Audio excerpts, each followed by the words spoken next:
Assalamualaikum. Masih di Enda Tia Channel.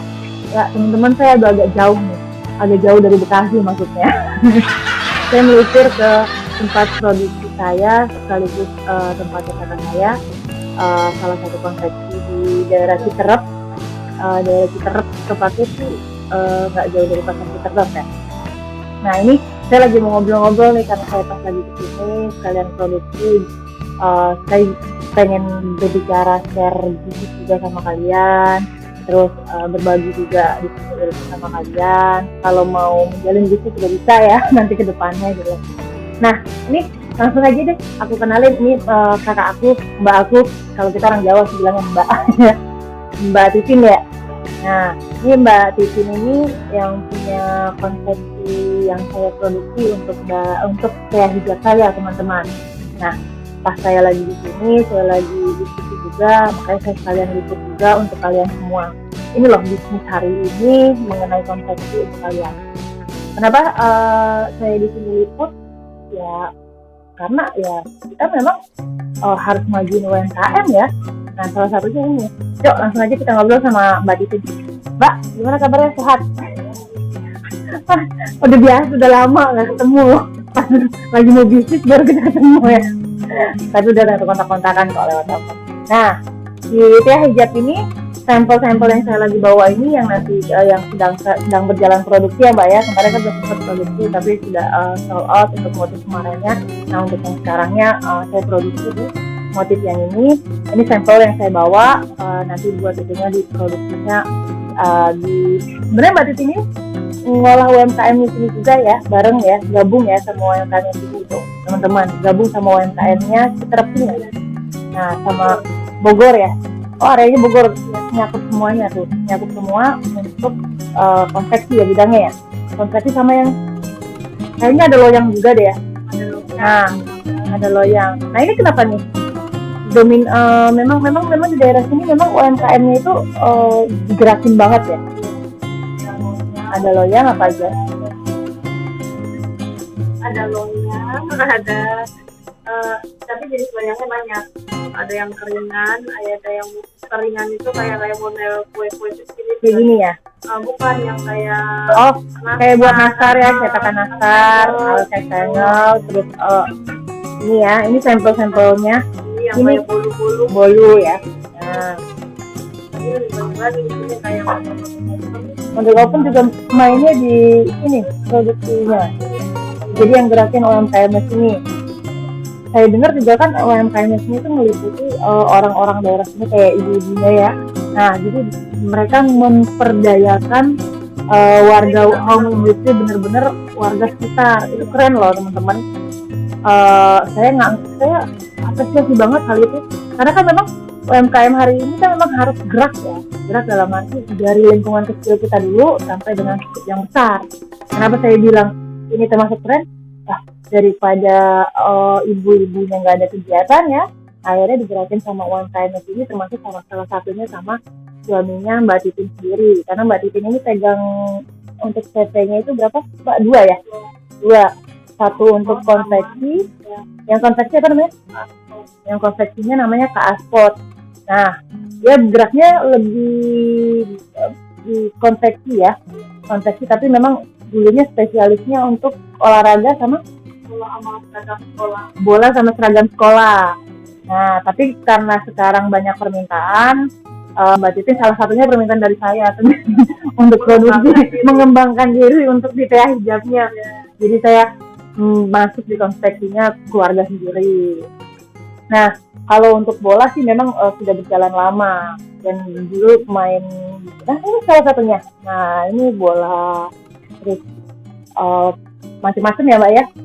Kalau untuk orderan itu hari ini gimana perkembangannya di UMKM-nya konveksi itu sudah mulai gerak ya, walaupun kemarin lah, tapi kemarin baru lockdown ya, dan nanti sekarang baru mulai melihat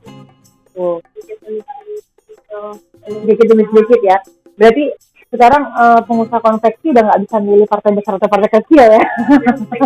Yang penting ada aja UMKM-nya tetap berdiri, tetap bisa memperdayakan warga sekitar untuk jahitnya, untuk home industry, untuk loyangnya juga.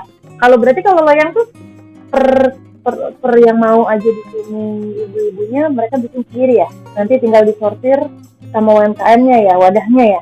Oh, sama kayak jahit ini. Jadi di satu-satu rumah dititipin untuk mesin jahitnya, mereka jahit, akhirnya kembali lagi ke sini, baru kita kasih ke konsumen packing. Oh gitu sistemnya teman-teman. Unik juga ya. Itu saya baru tahu loh sistemnya kayak gini, karena dulu tuh yang saya tahu konveksi itu hampir sama dengan garmen. Dia mainnya partai besar. Cuma kalau pabrik kan otomatis mereka punya manpower sendiri yang udah tertata. Tapi kalau konveksi kan mereka punya karyawan tapi mereka main partai besar. Memang nggak hampir sama dengan garmen. Cuman kalau untuk kondisi yang sekarang ternyata UMKM-nya sudah mulai open mind mereka, dalam arti mereka ngambil segmen dari bawah dan kecilnya itu udah mulai membaur ya. Jadi udah memperdayakan orang sekitar, tetangga, membuat lapangan kerja baru. Jadi nggak sistem dominan ya. Ini loh CP saya, ini karyawan saya aja yang ngerjain. Mereka udah lama sistem itu teman-teman. Termasuk konveksi kakak saya ini, saya belum tahu kalau konveksi yang lainnya. Mungkin juga hampir sama sekarang kayak gitu ya, rata-rata. Karena nyari pegawai saja. Oh gitu, daripada nyari pegawainya kita lebih baik memperdayakan yang punya dikasih mesin kita pinjam. Oh tuh, jadi sistemnya kalau dulu Mbak Titin ini pakai karyawan stay di sini sama yang di belakang tempatnya, tapi kalau sekarang lebih ke memperdayakan yang sekitar aja ya, ibu-ibu yang bisa jahit, karena mayoritas memang ya sisa waktunya tapi masih bisa punya penghasilan ya. Apalagi kondisi hari ini akhirnya mereka jahit, ada yang iniin benang juga ya. Cuman kalau pola sendiri dari Mbak ya. Nah mungkin juga sebenarnya sih kita udah membuat itu, saya lihat udah lengkap juga ya sampai ke belakang sana ya. Cuman ini untuk depannya aja, dalam arti kalau pas mau motong ya, mau motong kita di sini nanti bisa ke sana. Nah kalau untuk kedepannya tuh targetnya apa sih Mbak? Mau tetap main dengan kondisi hari ini atau nanti mau lebih dominan kalau udah kondisi lebih kondusif tetap mau yang partai besar? Karena kalau konveksi itu kan lebih senang dia main partai besar. Sebenarnya sih yang paling utama bisa ngikutin zaman, tren gitu. Kalau bola ibaratnya, bola lagi printing kayak gini, musiknya kayak gini printing. Ya kayak gini. Ikutin. Biasanya yang kayak gini kan kalangan menengah ke atas. Yang menengah ke bawah biasanya yang rada murah. Jadi itu sebenarnya sih. Jadi ngikutin perkembangan zaman sama kondisi hari ini ya. Jadi lebih fleksibel lah ya. Kalau dulu kita masih gampang ya, ibaratnya kalau konveksi. Kalau sekarang kan memang persaingan juga udah ketat gitu kan ya. Untuk tumbuh kembang UMKM gimana kita optimisnya gitu kan, gimana kita punya keterbukaan sama lingkungan. Nah tapi bagus sih, makanya saya juga baru tahu, karena saya walaupun ini kakak saya, tapi saya nggak tahu loh bisnis. Kadang-kadang jarang ngobrol, kita punya kesibukan masing-masing. Jadi itu baru dipertemukan dengan kondisi hari ini. Udah lama sih sebenarnya wacananya, cuman kan karena waktu ya, banyak tempat juga jauh gitu kan. Makanya saya baru tahu, karena sekarang ternyata sudah nggak pakai sistem karyawan stay di sini. Kayak dulu kan Mbak Titi kan jahit banyak nih di sini sama di belakang gitu kan. Sekarang udah nggak pakai. Jadi sekarang pakainya buruh harian warga setempat ya. Jadi pakainya warga-warga setempat yang memang mau nyari uang tambahan, punya skill juga jahit, diperdayakan. Ibaratnya buka lapangan kerja secara terbuka lah ya. Kalau yang bisa ya mau jahit diambil ke sini, monggo gitu kan. Kalau dulu kan kita lebih terprosedural ya, karyawan ya udah karyawan, jam kerjanya jam segitu ya segitu gitu. Betul. Iya. Makanya saya betul. Makanya berarti bagus juga ya konsepnya, selain buka lapangan kerja baru ada berkahnya juga. Iya bener dong, ada berkahnya juga di sini. Terus kiat-kiatnya apa tuh? Kan kadang-kadang kalau ada nggak kendala kan kalau namanya bisnis dengan konsep yang berbeda dari awal, konsep pakai sistem karyawan, terus sekarang dengan pakai pola keterbukaan UMKM-nya yang akhirnya memperdayakan sekitarnya gitu kan, itu kan nggak gampang dong, mengorganisirnya nggak gampang karena kan mereka nggak terikat waktu, mereka nggak bisa kita kontrol yang sering gitu. Kiat-kiatnya apa? Ibaratnya sekarang pengennya keluar tanggal berapa Heeh. harus keluar, ya dia punya tanggung jawab sendiri gitu. Tapi selama ini nggak masalah mereka yang masyarakat. Kita ngurusin barang, kita ngomong ini mau hari ini kelar ya, gitu. Otomatis dia udah planning sendiri. Betul. Mau hari apa kelar, tuh dia harus jam berapa nih ininya, harinya berapa jam kerja, dia udah ngatur sendiri, kita nggak tahu. Kita barang aja. Dan mereka biasanya sudah terbiasa mengikuti untuk pola itu ya. Terbiasa kerja pabrik ya, cuma dari pertama keluar Anak, betul. dia tahu tanggung jawab, tahu waktu, Selalu maintain waktu jam kerja ya. Karena mereka memang sebenarnya udah punya skill sendiri, cuma karena keterbatasan waktu kodratnya mereka juga sebagai ibu rumah tangga, tapi satu sisi daripada sayang skillnya, karena kan mayoritas memang di sini kalau perempuan lebih gampang bisa belajar jahit ya, bener ya, kalau di daerah Bogor dan sekitar sini ya terutama ya. Betul.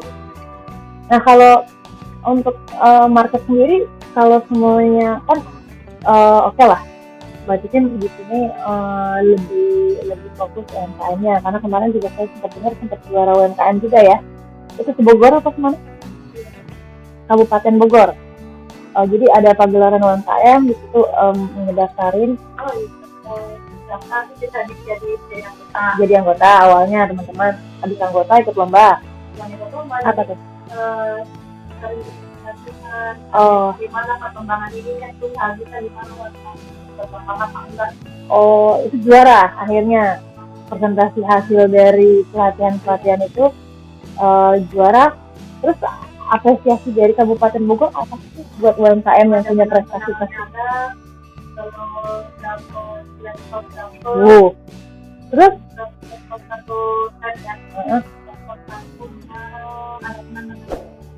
Ya tapi tetap diapresiasi lah, ini ibaratnya dapat ilmu, dilatih, dapat pelatihannya juga, terus kitanya juga mau dicuri ya kan usahanya. Jadi gitu teman-teman. Kiat-kiatnya sebenarnya pembisnis hari ini tuh harus kreatif. Kan saya selalu udah bilang dari kemarin. Dari yang saya review untuk masalah niaga atau niaga kuliner atau apa, ini cuma satu sih sebenarnya, kreatif. Kalian boleh ngelihat itu sepele, tapi sebenarnya bukan sepelenya. Kreatif apa dan konsisten apa kalian. Kalau kalian punya cuma modal banyak tapi nggak kreatif juga it's nothing banget pasti. Nggak akan maju juga. Kecuali kalian mungkin punya inovasi. Tapi kalau segmen-segmen kayak gini ibaratnya yang seksi akhirnya berpikir untuk memperdayakan, itu hal yang mungkin untuk pebisnis besar belum tentu mau seperti itu ya. Mereka lebih mau terorganisir ya. Tapi mungkin ada sebagian yang udah pakai pola itu juga mungkin ya. Mungkin yang kita pikirin, kalau begitu, males nih. Punya konteks, ya udah pakai karyawan aja sih, ngapain ribet gitu kan, bisa ngelihat jam kerjanya dari jam 8 sampai dengan time-nya jam 5 gitu kan ya. Tapi kalau kondisi yang sekarang Mbak Titin pakai, tukeran beda dari arus yang kemarin pakai karyawan, sekarang pakai pemberdayaan sekitarnya, lebih efektif mana sekarang? Lebih dirasa impact-nya lebih dapat.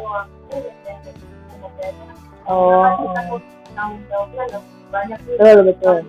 Kita apa yang harus kita siapin, kan kita nggak ngasih barang yang model, dia jalan sendiri. Jadi tetap kalau model, pola, mesin, apalagi tuh labelan dan lain-lain, tetap dari sini. Kita kasih tahu baru pulangnya produk. Iya. Jadi mereka cuman menjahit, finishing startnya dan finishingnya juga di sini gitu ya. Nah, tadi kan saya udah jelasin tuh ya teman-teman, udah ngobrol juga Mbak Titin. Nanti kedepannya juga saya nanti akan ngeliatin sama kalian gimana sih bisnis konveksi dan tekstil hari ini atau fashion hari ini. Ya saya nggak tahu kalian mau bisnis apa, tapi yang saya jalani ya bisnis saya hari ini. Cuman yang saya ambil poin pentingnya di sini, tadi saya rangkum dari semua pembicaraan dengan Mbak Titin. Sebenarnya sih di sini UMKM-nya, dengan UMKM Mbak Titin sendiri dua sisinya bisa jalan. Satu, konsepsinya bergerak di bidang konveksi lah ya, jahitnya terutama tadinya yang mereka prioritas cuma baju olahraga sama baju seragam sekolah, sekarang bisa ngerambah ke yang lain juga. Malah sekarang lagi proyek-proyek untuk kayak stiker giginya ya, apa sih stiker gigi ya,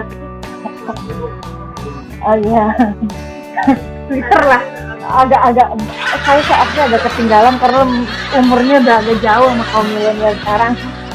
Aku saya nggak update, nggak tahu pokoknya udah ngerambah. Terakhir pengiriman sampai ke Jayapura ya. Nah teman-teman, terakhir juga pengiriman saya jual sampai Jayapura, proyek yang sedang berjalan sekarang saya kontak. Jadi pemberdayaan untuk warga sekarang, home industry-nya main di loyang. Nah loyang ini banyak macamnya. Ini Mbak Titin ini di sini dengan warga sini nggak cuma satu loyang, maksudnya bukan cuma hanya ini. Makanya tadi saya bilang nanti saya continue lagi sama kalian untuk kedepannya modelnya kayak apa, biar kalian tahu perkembangan di hari ini, home industry hari ini. Kalau kalian mau order juga silakan, mau kerjasama juga silakan, balik lagi ke kalian. Kan saya nggak tahu kalian mau bisnis kuliner apa atau mau bisnis baju apa. Nah intinya cuma satu, ya bisnis konsisten, bisnis harus sabar, sama harus kreatif. Yang keduanya harus punya faedah ya buat orang sekitarnya, jangan mau sukses sendiri ya. Nah, dan sebenarnya Mbak Titin nggak pelit loh kasih share ke saya juga nggak tadinya nggak kepikiran ya, akhirnya saya punya kakak, kenapa nggak saya coba kesini. Akhirnya saya ini makanya ngobrol-ngobrol saya share sama kalian. Ini loh, saya hijab produksinya di sini, di keluarga saya sendiri, di mbak saya sendiri sebenarnya. Jadi untuk kedepannya juga awareness-nya saya tutup di sini karena kan kitanya juga kan kerja sama keluarga. Nah, tapi untuk pembelian kalian tetap saya tadi info sama kalian tetap ada di Shopee, di reseller saya yang saya sudah cantumkan sama di video official dan lain-lain. Nah, udah ya teman-teman, sekian review sama saya mengenai bisnis konsepsi hari ini. Semoga bermanfaat untuk kalian. Kalau kalian ada masukan, kalian bisa kasih komen di video saya ini. Terus sama jangan lupa tonton sampai habis, like, comment, and subscribe. Jangan lupa bagikan. Ya, wassalamualaikum warahmatullahi wabarakatuh. Makasih banyak ya Mbak.